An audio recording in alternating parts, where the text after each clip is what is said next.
Ini kisah inspirasi seorang anak yang dapat bantu lansaikan hutang ibunya dengan simpanan emas. Impian pertama Tuan Rauf bukanlah kereta mewah ataupun kereta mahal, tapi bebaskan ibunya daripada hutang. Ibu dan ayah beliau orang biasa-biasa je yang seumur hidup berkorban untuk anak-anak. Dan sebagai seorang anak, Tuan Rauf simpan satu impian dalam dream chart beliau. Impian itu tercapai bila beliau jual 20 gram emas dan selesaikan hutang kereta ibunya.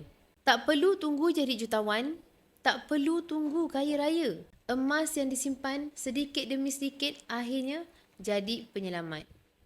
Bukan sekadar aset, tapi alat untuk menunaikan bakti. Bayangkan, satu hari nanti, ibu ayah kita hidup tanpa hutang, tanpa beban, tanpa risau angsuran bulanan. Dan kitalah yang jadi penyebabnya. Simpan emas bukan untuk menunjuk. Simpan emas untuk buat ibu ayah kita tersenyum tenang. Kalau hari ini anda mula simpan, siapa tahu impian dalam hati anda juga akan tercapai. Emas disimpan, hutang dilansaikan, ibu ayah dibahagiakan. Follow saya rapat-rapat untuk lebih info dan tips simpanan emas. Emas, pasport kekayaan kita semua.